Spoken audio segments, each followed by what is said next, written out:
لا اله الا الله يا حبيبتي، كل اللي قالته لك البنت دي كلام فارغ وكذب.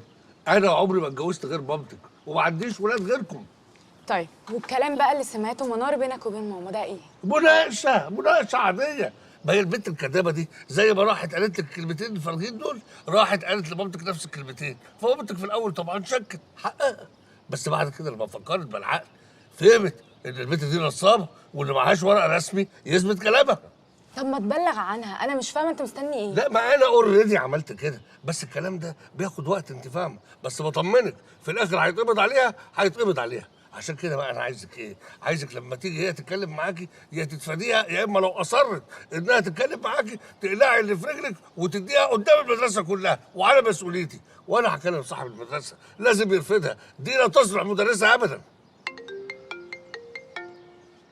ردي يا حبيبتي، ردي. لا عادي، دي واحده صاحبتي. ردي يا حبيبتي عادي، مش مهم مش مهم. ايه يا هلوسه؟ منوره عامله ايه؟ مش عايزة لا تاكل ولا تشرب.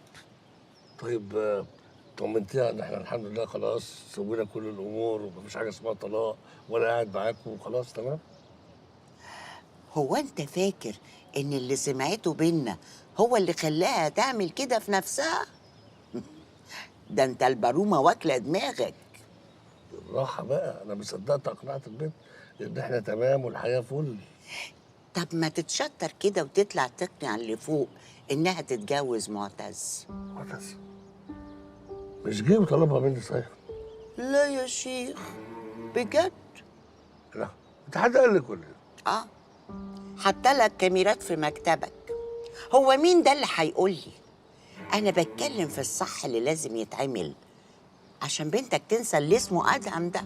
ايوه بس معتز ده واد واطي وحقير صايع كده وبيلعب بالبيضه والحجر، تتجوزها له بعد ما كنت متجوزها المحترم ابن الناس.